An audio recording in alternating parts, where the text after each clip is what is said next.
Welcome back to another edition of the Apex, the podcast. Ladies and gentlemen, we are back. We are live. We've got a lot to talk about here today. We got the final 2 days for all regions. We're going to talk a lot about Americas and then go into the regional recap with me and Don later on. And then we have regional finals. We're going to go through and talk a little bit about regional finals from all of the different regions, most specifically the Americas. And then we've got some nerfs that we got to bring up and talk about, maybe even some shadow nerfs.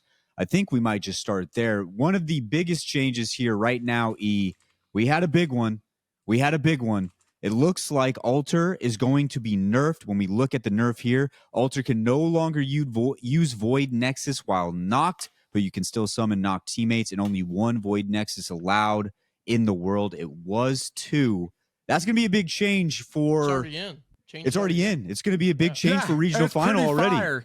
It's almost like it's exactly like what everybody was asking for, and like they finally listened to like the general consensus of everybody being like, "Hey, this character is insane. Please do something." And this would be a good thing to do.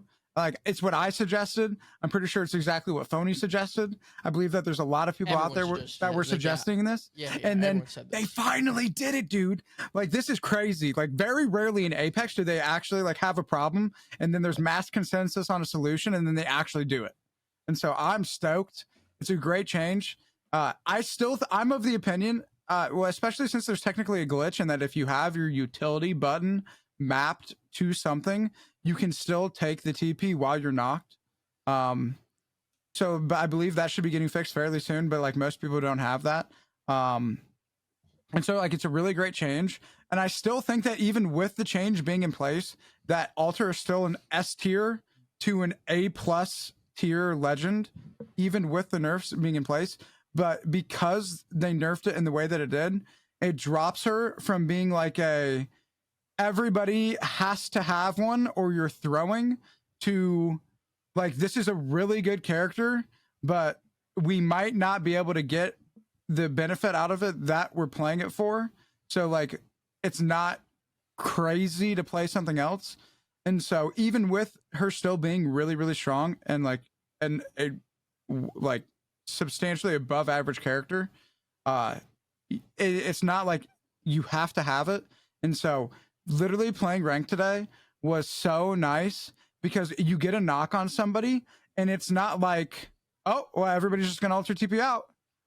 Make sure you get the thirst. If you don't get the thirst right away, like they're just gonna TP back and it's gonna be like it never happened. Like you actually got to like play the game, and it was super great. And so I think it is an absolute fantastic change. Absolutely love to see it.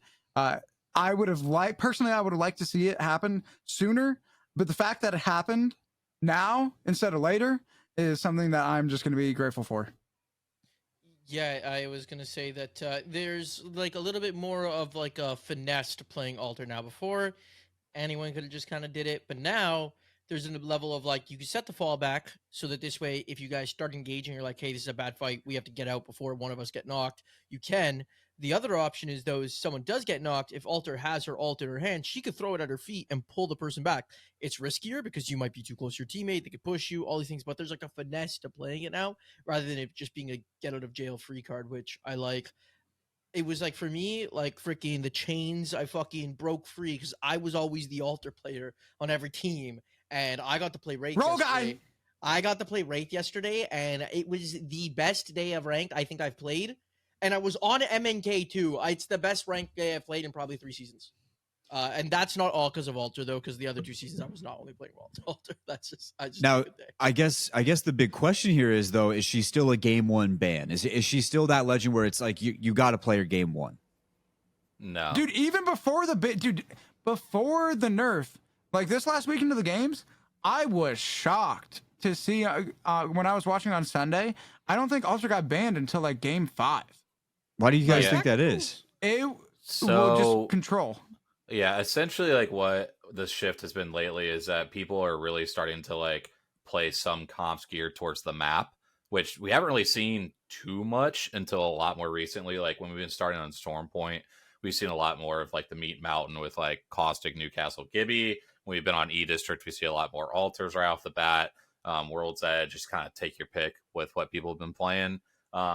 So I think that's definitely a big reason why. And especially when we don't have E-District until games 4, 5, or 6, or not at all. Some people are still we're still playing Alter, but it just wasn't like 20 people picking Alter. Like it's just everyone's going Caustic or Newcastle or both. So then one goes first game, the other one goes second game. And then lately we've seen Crypto get the game 3 ban because a lot of people have been shifting from Newcastle to Crypto. So that's just like Alter just doesn't really seem like at the point that everybody felt like they had to play her. It was more just an E-District thing. But now we're seeing it as like, I mean, she might last till game 6, 7, 8, 9 potentially, because there's just be so many other characters that are getting prioritized, like the Caustic, the Newcastle, the Crypto, the Wraith. I mean, you kind of have a few picks now before she's a good band. Yeah, and I would also say that I feel like we've seen an increase in the amount of Wraith play that we've like overall.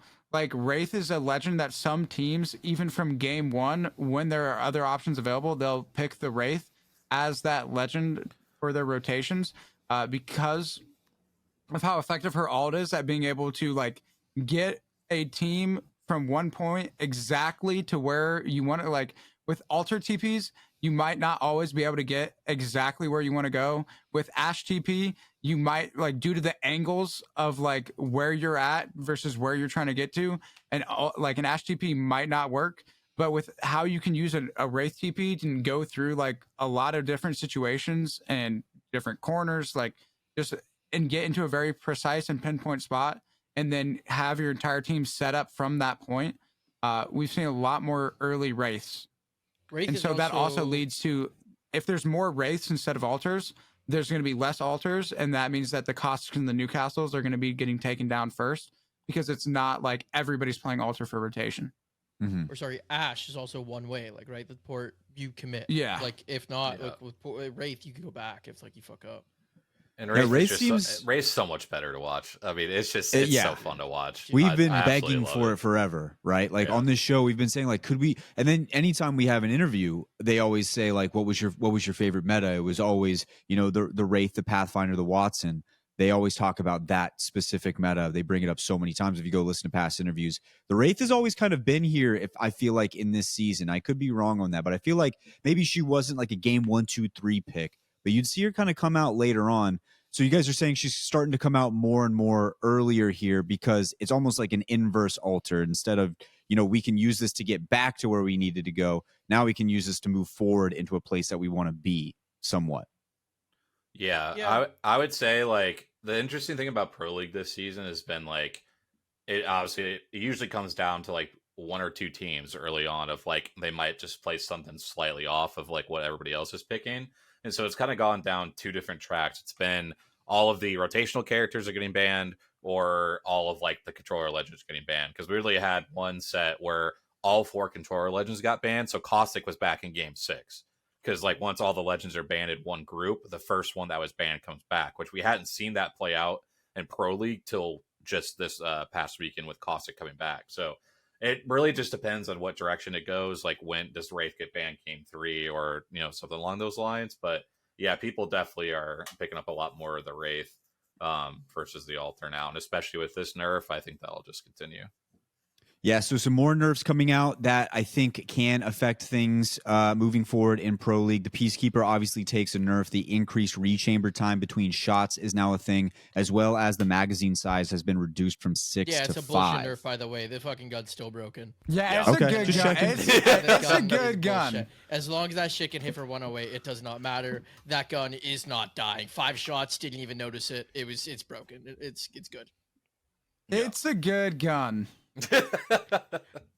Yeah, that's one way to put it. I do love that, and this has been a thing that Apex and Respawn have done forever since the game has started. Whenever there's a gun that's really, really good, a lot of times they look to moving the mag size down before they do anything with the damage. It's happened many times throughout the history of whatever gun happens to be the broken one in that season.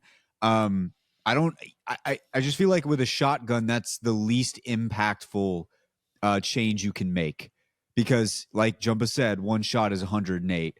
The second shot, that should finish the job. I don't know if I've like now started to drink the Kool-Aid or something, but I'm starting to enjoy it. I've played it, so I put the controller away. I got off that shit. I realized that like it was not hitting, and now I'm on the keys, and like it hits way harder when you're on the keys, and you play like honestly, Alter you could like get in and out with your port. Then also too, now I'm playing Wraith, so if I miss a shot, I just hit Q, and I'm liking it. I don't know how the freaking pros feel about that shit, but I think I'm freaking starting to like it now. I will say, at least based off of some of the discourse, it seems like we aren't hearing it as much about the PK. So it's still like gets brought up when they show stats and stuff, and it's never a good look when like one gun has like 500 more kills than the next gun when it comes to Pro League and stuff. But it does seem like at least a little bit of the discourse is slowed down, but I have still broken. Significant less respect for gold Devo users. True. So right, yeah. I always think back to the worst season of all time was that P2020 season. I mean, the kill disparity was insane on that one, or maybe it was the Mozambique. One of the dual weapons. I mean, we Both can just are say pretty both. bad. We can just say both. Both. It was the same problem with a slightly different face. Yeah. It's so true. But like so with the PK, I've been using the R9 a lot more, and it's been very, very fun. And I don't get as like shit on as I have with like the pre-nerf PK. And so I definitely think it's a really like in terms of balance, it's really good.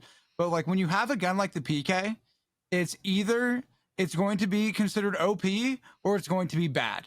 And there's no medium like perfectly balanced PK, because you either have it that you can kill in 2 pumps, and then in which case you're going to say, okay, this is OP, like what are we doing?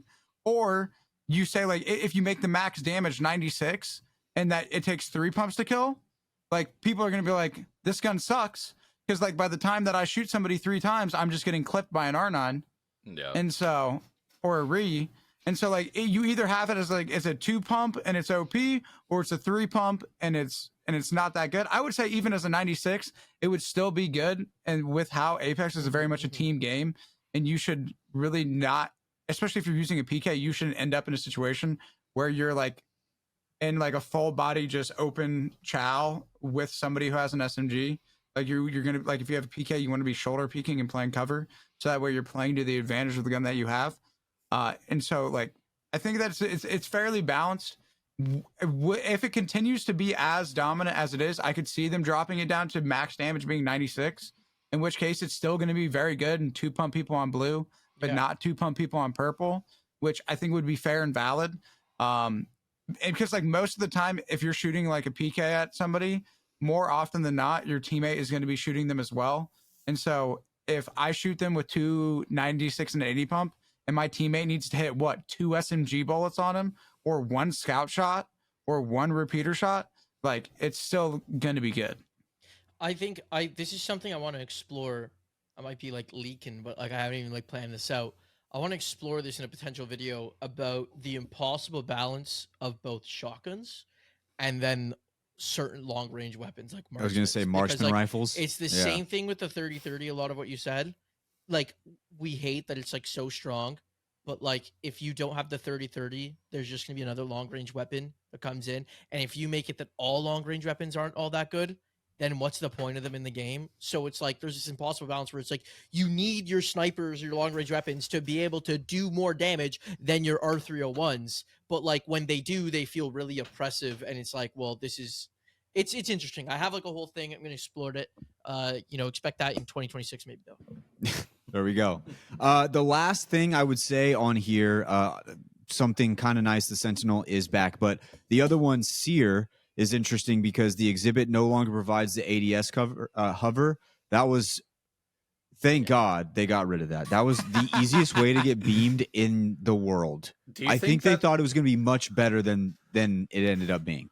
I know there's probably a better word to use, but do you think that's one of the most useless like abilities or like things that like was someone added? Thought they were cooking, and I don't know why. Yeah. Guys, this is gonna be fire. Yeah, like you're gonna hover. I think it'd be cool if it insta dropped, and if it was like you just double tap your like or like you hold your jump key. If it was like you jump and then hold jump key, you could hover, but then you let go of it, you instantly fall, not this slow fall. It might be creative. Like, I saw when it first came out, some people like catching people off guard, right? But like the way it was implemented, no shit. Yeah, like it's like that is probably like the worst ability, because it was just a disadvantage all around. There was no upside to it. Yeah, I'm glad. Like the double jump's cool in the ult. Like I think that's a cool idea that they brought in. But yeah, that hover, it's just really like, again, you might be able to get away with that like lower like level lobbies, but like anybody that has a decent shot is just gonna absolutely nuke anybody. Or just has knowledge of like what's happening in the game. Like they're just gonna fry you. And then the last thing added a short full body scan to lasting beats when an enemy leaves the ult area. So I don't know. That's pretty cool, because like I haven't seen it in action yet, but that's like, how it's typically just the footsteps. Now you get a full body scan, and that makes him pretty good. I have to see that in action. But I think they tried to make those changes fast, because he went from like super big pick right on the first days because everyone thought he was going to be busted to like no one's playing him again. Yeah. Which I'm never going to complain about nobody playing Seer. Keep that character in the ground, bro. When I need to rat, and then like there's just like you hear, wee, like, oh, I'm dead. I guess I'm dead. Like there it is. That stupid little noise is so annoying. Like if by the end of Apex Legends, I'm going to do a pod where I just say the top 5 worst noises in this game's history. That's up there with number 1 or 2. Like once you hear that, you just know it's over. And there's nothing you can do about it. It doesn't matter how good you were hiding. It does not matter. It's you're fucked. It's over. You're dead. It sucks. That legend, like Enoch said, let's keep him in the ground. Okay, so those were all the changes. That was everything that went down. Now, let's get to Pro League this last weekend. We had our final double block, and then we're getting ready for regional final. Let's quickly go through, Don. We're not going to talk too much on either of these days, but I do want to talk a little bit about some of them, because, for instance, on Saturday, 100 Thieves won it was pretty close. They had 103 points. Second place, ZZ had 55. So anything could have happened there. What'd you see from 100 Thieves? I mean, they just set the tone from the beginning. I mean, it was a zone that ended up pulling over to the devastated coast, and they were rotating from North Pad. And for as much as we have talked about how like getting to zone quickly has been like the biggest thing you've had to do, like we've seen Hawkes talk about it, on interviews with the broadcast and stuff. 100 Thieves played some of the better like slow rotating edge play you could have. They ran into a fight near Ceto Station, and they got a few kills. They ended up wrapping their way all the way around to like Echo HQ. They end up walking up on the team and absolutely nuking them in the back. And then they're just taking up a bunch of fights to finally get the God spot. And I mean, it resulted in a 15 kill win. Jin Burton has 13 of those, by the way, which he had an absolutely insane day. But I mean, just overall, like their gameplay, I mean, we talk about, balancing between, kills and placement points. I mean, I think their worst, I think they only had one game where they were outside of the top 4. And they literally start a day with the win with 27 points. They finished the day with 31-point win. Like it was just overall an impressive performance. And I think finally, like that big breakout performance we've been waiting for this 100 Thieves team to have. And it couldn't come at a better time, obviously, heading into the regional final. Yeah, I mean, we've talked a lot about 100 Thieves and just what we expected versus what we were getting. And it almost felt like we were sliding the team whenever we would bring up 100 Thieves. But it was more just like, it's not that they're doing bad. It's just that we expected a little bit more. This was finally that game. And it reminds me of like, I don't know, just like off the top of my head, like a pivotal, huge game that somebody was able to win. Like the Broncos beating the Eagles this weekend. It's like one of those games where it like transcends, and it just makes you realize like the true potential that this team could have. And they could just win the whole fucking thing, right? Like they could win the whole thing, and you start to convince yourself that they could win the whole thing. And then you got to calm yourself down and all that kind of stuff. But it's just one of those situations. Have a better chance of winning the whole thing than the Broncos. Yeah, it's just just an example. It's just a not a very good comparison. So I think it is. Like I think it is. Back on the Bo Nix train, or is he still Bo Pix, or like where were we at now? It's just an example. All I'm saying is he was down 17-3 in the fourth quarter, and he came back and he won the game against the reigning Super Bowl champions. Not like, I don't know. Do second-year quarterbacks do that all the time? I'm not sure. I'm just bringing this up. I'm just bringing this up. It was an example. We don't have to talk about the Broncos, but that's what 100 Thieves had. They had their breakout game. They had the game that set the tone, and everybody's like, okay, yeah, that was what we were expecting when the team formed in the first place, and they finally had it. When you talk about their worst placement, they had a 10th place on the day. Every single other game, first, fourth, second, fourth, first, and then they had only two games that were not double-digit kills. Their game 3, they had 0. Game 5, they had 2. Other than that, they had 15 kills, 10 kills, 19 kills, and 12 kills. So they were absolutely frying. They were popping off, and they were dominant. So 100 Thieves wins the day. ZZ was in second place, Virtus Pro in third, and then Oblivion down there in fourth. I don't know what you guys consider a win or a loss in the Falcons versus ZZ, back and forth that we've been having. Do we consider this a win for That's ZZ? Is it now That's a win 1-1? for ZZ. A win Okay, for so it's ZZ, 1-1. a loss for Falcons for sure. Okay, Yeah. We're sitting at 1-1 on the. We might put a counter in the corner. We might just have it in the corner right there. It's I don't tied know if 1-1. They have one more match day. So do we need a counter? That's a fair point. I'm just kidding. It's a fair point. And it'd save me some time as well. So there we go. Fair. That There was you the go. day. Falcons, they're down there at 11th. TSM had another weird one, 13th. Shopify down there at 14th. Some of the other notable names. Now, if we move into the final day before the regional final, Shopify Rebellion bounces back in a big way. They get first place with 61 points. Rock Esports in second, Ninjas in Pajamas in third, and Masters of Evil in fourth. It's interesting because I feel like when Rock and Ninjas in Pajamas are doing well, they're both right next to each other Yeah. every single Yeah, time. good point. Yeah, Every good single point. time you just see their two logos right next to each other. It's the funniest thing ever. Don, what'd you see on that final Sunday? Yeah, I mean, obviously for these two teams, again, they were able to kind of, they obviously haven't been struggling like this split, but like it hasn't been like always like consistently like in that top 2 or 3, especially if like NIP's definitely had a couple stretches where they haven't played as well. But it was good to see them bounce back. It was really a very close scoreboard for most of the day. Rock got off to a really good start winning the first 2 games, but then really didn't have the best of stretches coming down with the last 3 or 4 games. And I mean, Shopify wins a match day without winning a game, which is always super impressive because that obviously just shows the consistency that they had throughout the match day. But yeah, I mean, this one, it really just was a battle of like who's going to make it into the regional final, who's going to set themselves up to potentially win the split. I mean, we talk about, we'll get in the standings here in a little bit, but like with every game that passed, just everything was flip-flopping back and forth. This team was first overall. This team was second. Then they would fall down to 5th because things were so close. And then you look at the bottom, between 18, 19, 20, there was 4 or 5 different teams taking up the last couple spots. It's always just fun in that last match day to watch, that leaderboard kind of turn over and who might potentially, make regional finals and who may not. But I think this last day, I think was just, again, just really solid performances by a lot of teams that we expect to be, in that conversation for winning regional finals. But yeah, Shopify looked good. Rock looked good. NIP looked solid. And, yeah, it's going to be a fun regional final for sure.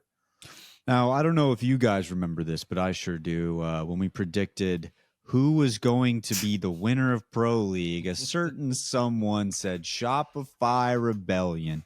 And to the absolute hatred of everybody else on the show, they said I was chalking their season. If you look at the number 1 spot, there's one team up One there. more match day. That's all I'm It's gonna not say. over yet. So That's all I'm going to can't- say. That's all I'm going to say. It's not And I over never yet. celebrate early. People know that about me. I never celebrate early. I'm just saying that. That's this guy just said Bo Nix is winning the fucking Super Bowl. I just said it was a Keystone game. Anyway. All I'm gonna say is, if you really wanted to change your ways, you would have said nothing until it was done. Listen, But you're I'm confident. basically like doubling down on your ability to cause demise If they get to 20th these, and so at like this regional it final, would be the most Wyatt-esque thing to happen that we just see Shopify drop an absolute just Joke. donut Goose egg. on the day simply because Wyatt is showboating and celebrating I'm just before it's pointing it even out. done. I mean, Let and me this Really- is from Matafe's former #1 fan. This truly the worst thing that could happen is this weekend the Broncos lose to the 0-4 Jets in London, and then Shopify ends up getting 20th in the regional final, and then I'm gonna have to come into the show and I'm gonna have to face the music. Let me say something really important. ZZ has the chance to take first here still, and if they do, I'm taking a win on that because I was going for the 0 back to back to back to back. I'm Okay. taking a win on that. He Now, did. if He did Falcons win, specifically mention 0. if so I'll give him Falcons that win, one. I'm also taking the win You're on that not because I taking said that because one. Falcons can absolutely take first, and I said Falcons would You get don't first, so I'm get just like, two. You don't get Falcons. I do get to take You two. don't get I get Falcons. I get You Falcons. don't I get said two. Falcons, and You that's don't still get Falcons. You gotta pick right now. My prediction was Falcons to win, and 2 of the 3 players are still there, so I'm taking both. You need You to pick guys all one had right to. now. You guys all had to. You all had Falcons. I just did not have doubled down on to. Falcons. I didn't have I said Falcons. NIP. I said NIP. You said Falcons too, and then you're like, oh, it's probably gonna be Falcons. That's what you said. The tape's Yeah, there. but I made a pick though. I I'm talking stood to on my Donnie. morals. I'm talking Oh, to okay. Donnie. I We all made a picked pick. Falcons first. We all picked Falcons first, and then you guys made your second picks. And when you came to me, I said still Falcons. This guy. You got to pick one. That's just the way it works. You can't have two. ZZ or Falcons. But I picked ZZ, and then if Falcons win, I'm taking the W too. Like I don't know what you want from me. Because I'm not taking the Falcons one if they win. I'm taking the NIP one if they win. So you have to take one. By the way, if you look at the standings, NIP and Rock are right next to each other again. Their logos are literally intertwined. They're next to really each are. other every single time they do well. Any single like they're always right next to each other every single time. I will say I am disappointed that Grove Gaming is second. That just doesn't feel Well, that doesn't feel right. So we still have one game left. Do you guys remember We if you guys do. said 5th or 6th? I think I said 6th. And then you have to remember, like the points. Is it the same as last regional final, Donnie, where the points are like fucking they're juiced for some inflated. reason? Yeah, like, first place is First, it's 35. like 31. Yeah, and like, then second's 29. can't tell you why that works that way, but it does. Hey, it's just, the show's not over. That's all we Yeah. gotta know. The Yeah. show's not over, Pretty and much. Wyatt is celebrating before it. I'm It's just it's- pointing it it was out. the most Wyatt-esque thing you could have done. Really, I'm just Uh, pointing it out. I'm you're just doubling saying. down on your hatred, your malicious hatred towards Shopify Rebellion. I'm just It's saying. really what and this is. Well, it's just Listen. might be a little harsh, but you know. I want to say this. I want to say this. If I have to make another graphic of my face saying Shopify's winning it all, and they had like a horrible 20th place day, I don't know. They may never come back on the show. Actually, No, I will say Zainu told me that if they win a LAN, he'll come back on. okay, That's Okay. that's what we're working with. there we go. I like That's the that. only reason he came on the first time. It's because he told me if he won a LAN, he'd come on. I And mean, then it's they won, honestly so fair. then he came It's on. honestly fair. Yeah. Okay. Well, boys, let's get into the regional final now. It was for the top 20th spots.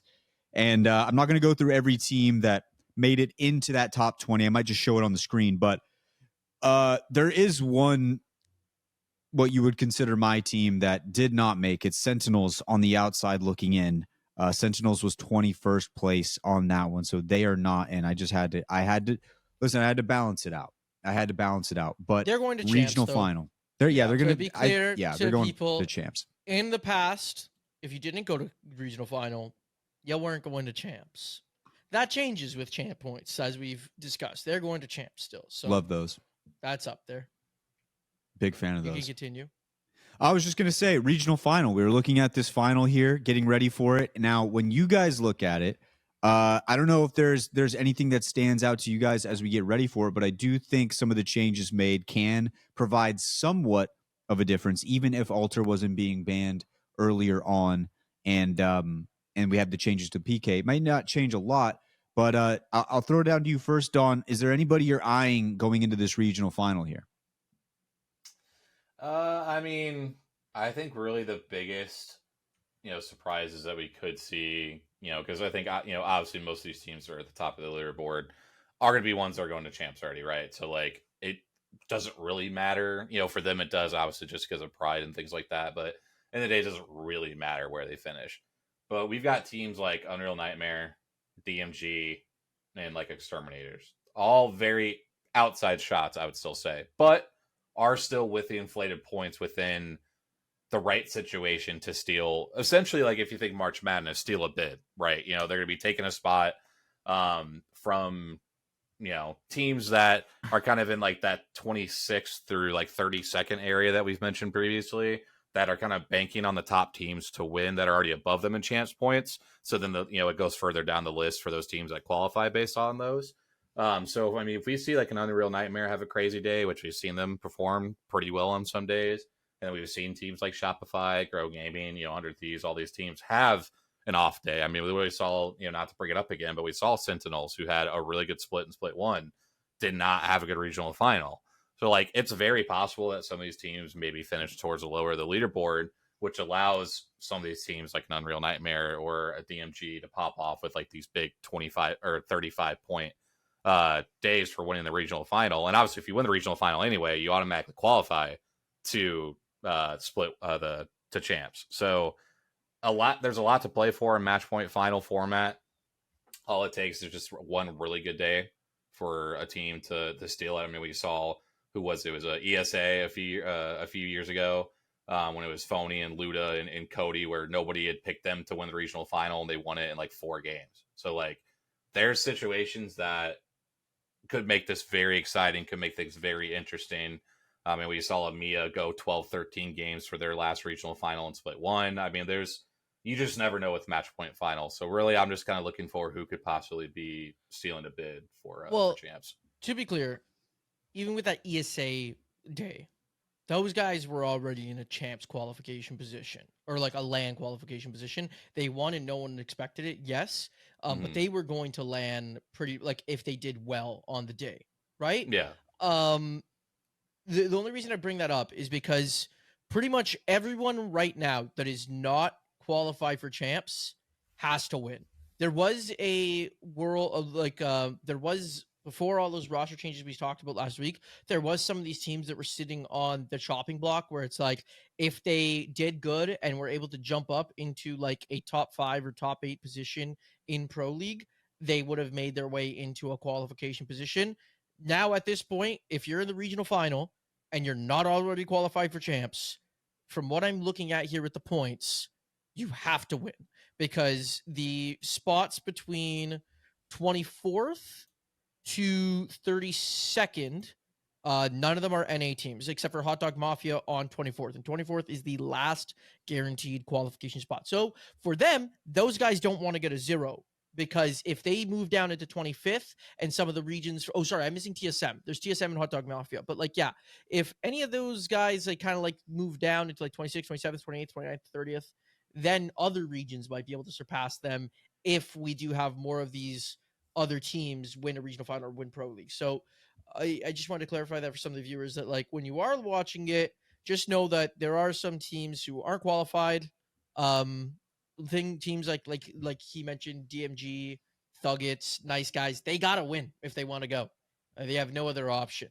But then like VP, Liquid, Hot Dog Mafia, TSM, they want to have good days just to avoid from getting like relegated into chopping block position. They're still pretty much guaranteed champs, so I'd call it like a chopping block position is essentially, right?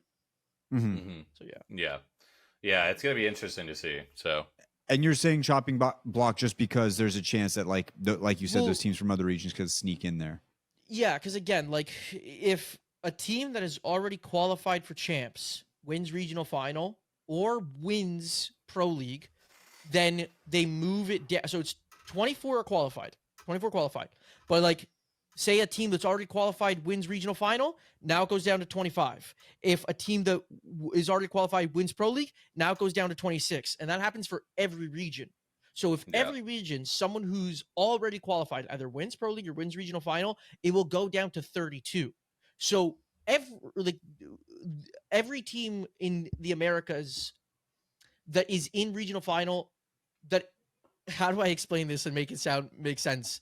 So like, yeah, every team that is already in a guaranteed qualification position is in the top 24 in Americas, right? And so like Hot Dog Mafia, Liquid, VP, TSM, if they drop bad days, they can fall into that 26th to 32nd spot where like they still can go to champs if that situation happens where everyone who's already qualified wins those conditions I talked about before.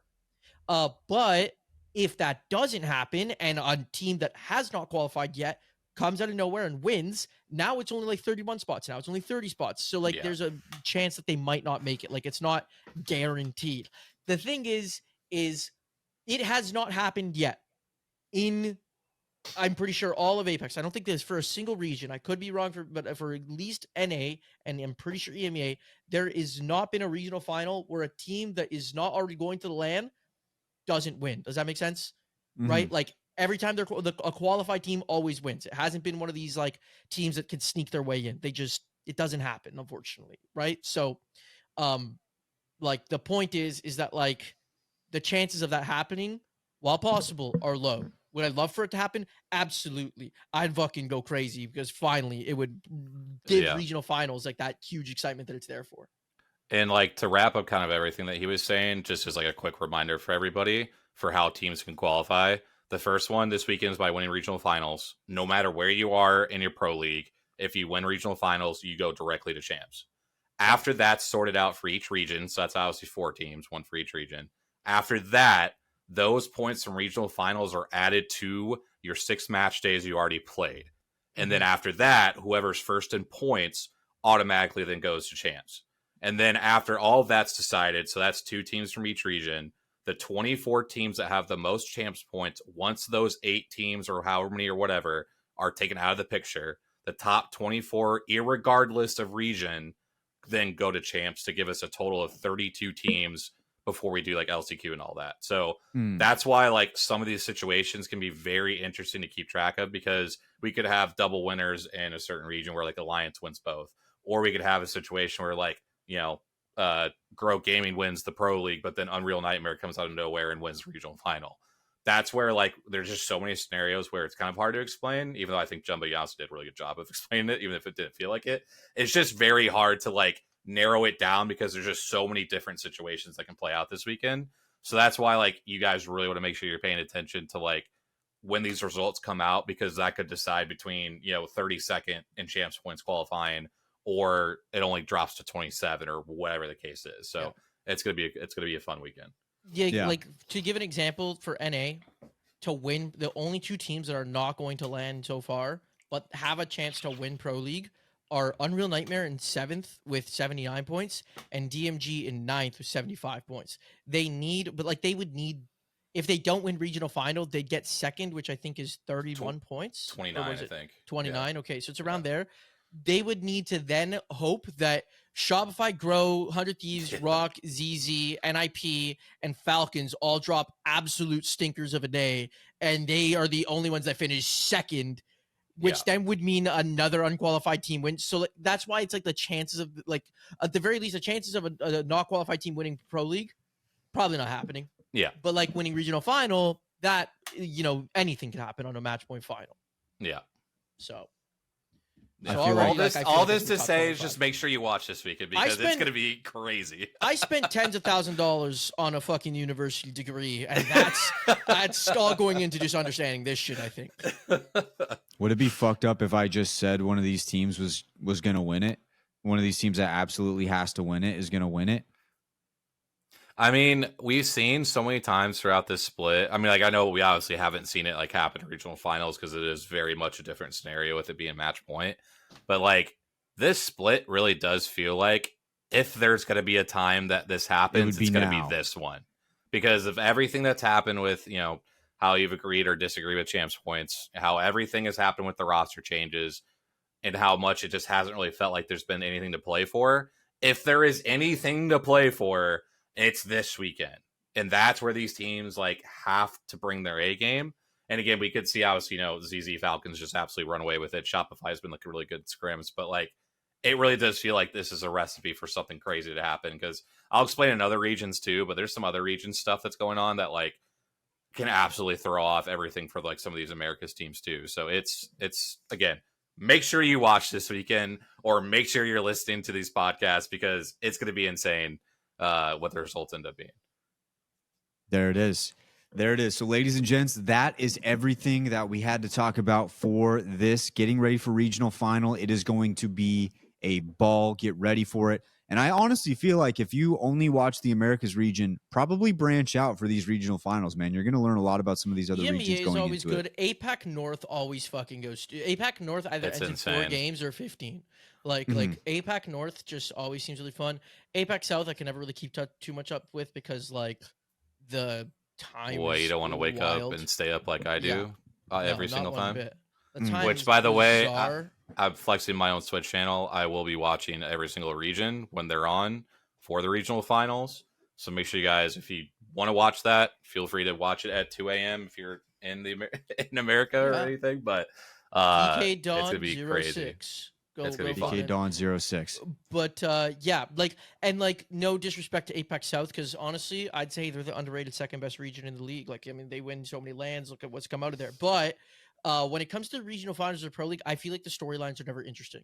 I just feel like they aren't. They go fucking perform and show out at lands, but I never find like the storylines as interesting as like APAC North. We got guys being like, "Hey, if we just grief everyone and let Fnatic win right now, we're going to land," and they'll pull that shit off. Like, it's cool. If you don't know what I'm talking about, this is right from 2 years ago. Crazy story. Or like I said, APAC North, 15 games. They had like a different winner, 11 games straight or some shit like that. Yeah. Crazy. Yeah, so it's going to be a fun weekend. It's going to be awesome. We're going to get a lot of things figured out as we get ready for champs in Sapporo in January. All of that's going to be coming down this weekend. Check out some other regions, but if you really only have one time to watch, you got the Americas coming up, and we're going to be watching. We're going to be tuning in and talking about it right after it's over. It's going to be a fun time. Cannot wait for regional finals. Ladies and gents, if you want some info getting ready for the other regions and their regional final, me and Dawn are going to do a quick regional recap. And then on the other side, we're going to get into the heart-to-heart and send you guys on the rest of your week. Let's get it. All right, ladies and gents, regional recap time.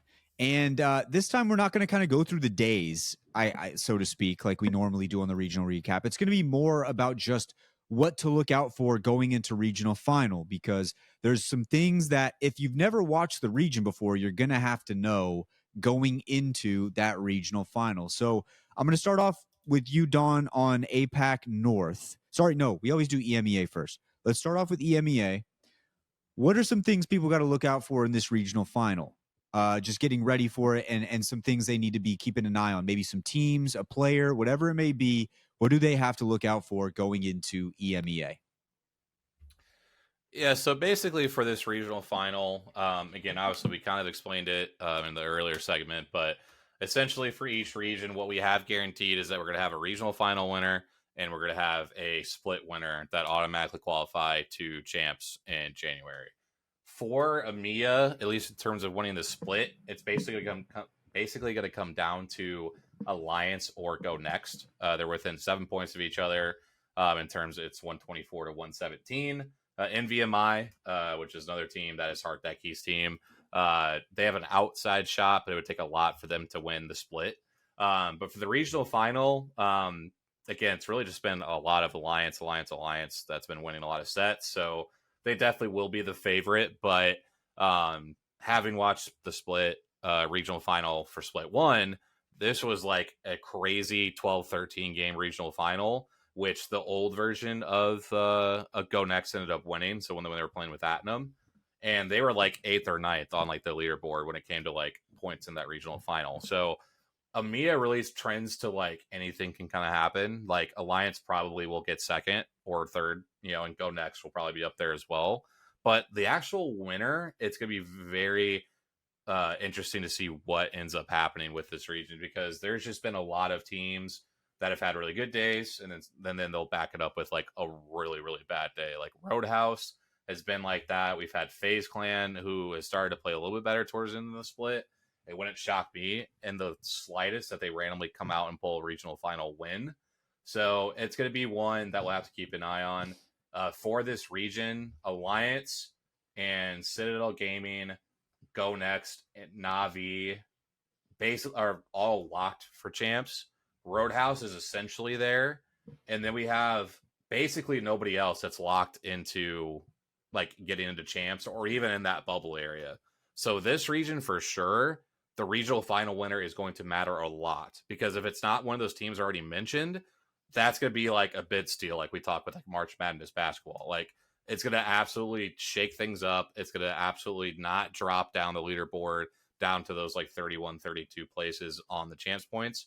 So this region specifically, along with one more region we'll talk about, has a lot to play for if one of those teams I didn't mention wins the regional final. So again, in terms of the split, it's probably gonna be Go Next or Alliance, but for the regional final, it really is anybody's game. So now we move into APAC North, and same question applies. What are we expecting from some of these teams? We've had some teams that kind of surprised coming out of nowhere here, and we've had some teams kind of dominate in this region. How do you view this one going forward? Who do they need to be looking out for in APAC North? Yeah, so there's 3 key players in this regional final. It's going to be Unlimit, it's going to be Soten, and it's going to be E36. Unlimit, E36, and Soten have all been by far the 3 best teams. They've all won multiple match days. They've all looked very good throughout the entire split. We've had teams like Fnatic have jumped up and won a match day. A team like Tai that's won a match day. But really, it's been the story of these 3 teams. What makes it so interesting is that when you look at, again, to the chance points list, Unlimit and E36 are already qualified for champs. Basically, there's nobody else that's in like a comfortable position out of APAC North. Fnatic is as well, but like outside of those teams, everything is to play for. We have multiple teams for APAC North that are in that bubble. We have multiple teams that are just outside the bubble. This would include SBI Esports, Kenotrope, Black Sheeps, Reignite, Noses Fox. And the key player in all this is Soten. Because if Soten wins the regional final and the split, that again is going to steal spots away from these teams in that bubble area. That's going to be the biggest thing if you're watching for anything this weekend, is what happens in APAC North, because that is really what's going to solidify. Are we dropping down to like spots 31, 32, or are we going to stay up more in like the 27, 28, 29 range? Because Soten has shown that they can definitely win a match day. They've had an unbelievable split. Kakagori has gone absolutely insane. He's had 110 kills in the 6 match days they've played. They've looked really good with Miyake. Also, their IGL Gabo. They've just looked really, really solid. So, again, Soten's going to be the key player here. If they win the regional and they win the split, that is going to be a double bid steal, essentially, and it is going to be a wild one for sure. Now, when we go into the final region here, APAC South, the region of fun, we've talked about them so many times. What do you see from APAC South? And the one thing that I think is interesting about APAC South is there's been a lot of team movement. And we've talked a lot about what's been going on in NA. I mean, APAC South has had a ton of team movement as well. What are you expecting here from APAC South?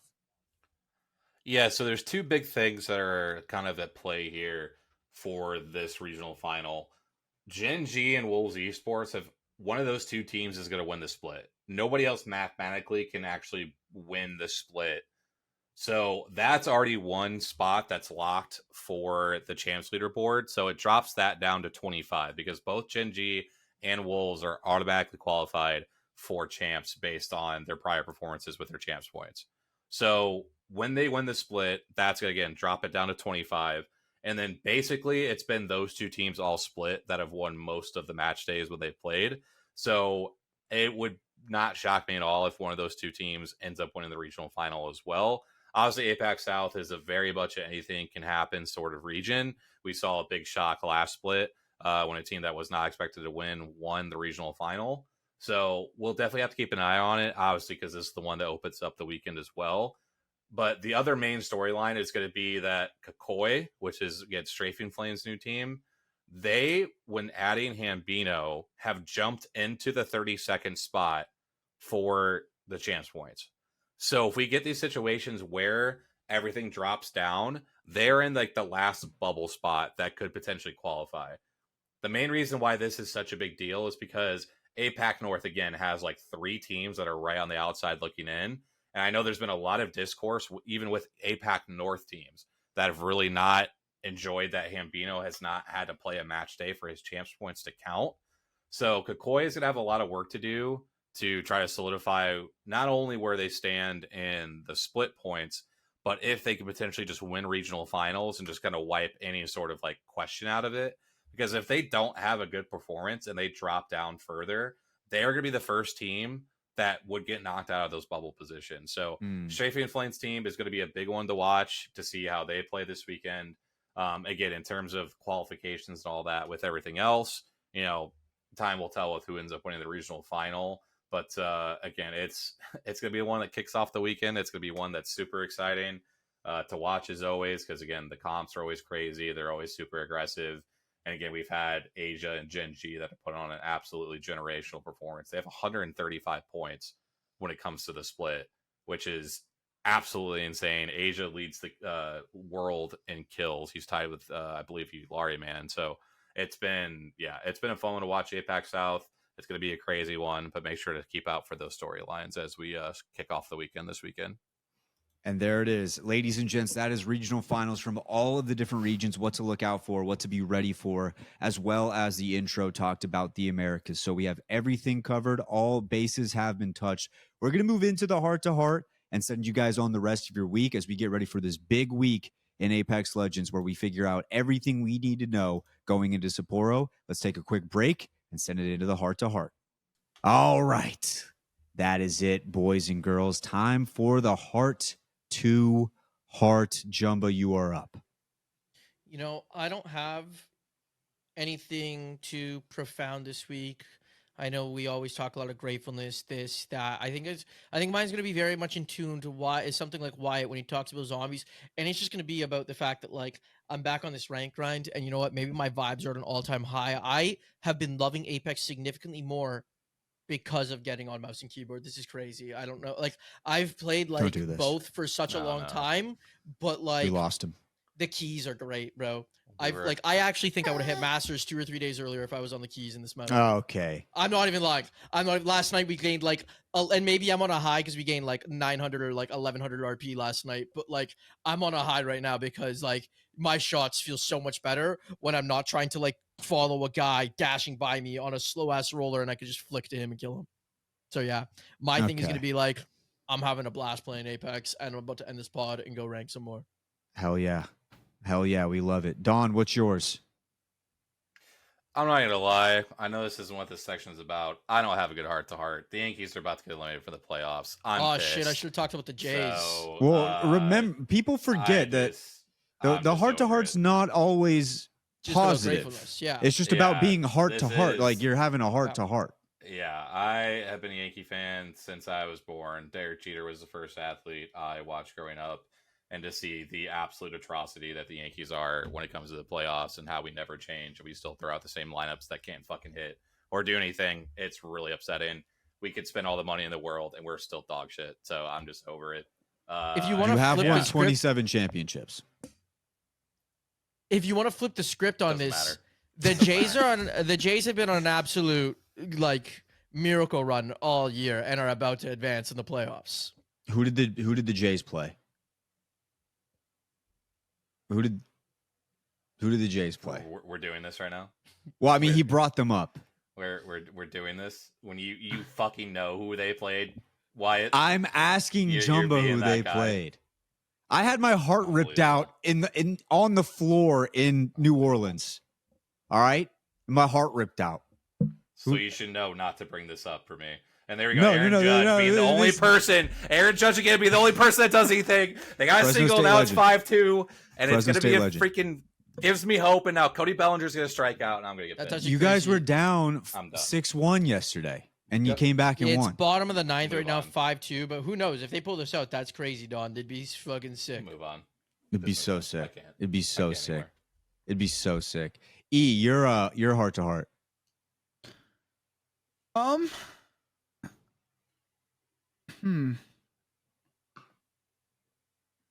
You got it, and then I'll go after. Okay, so this week,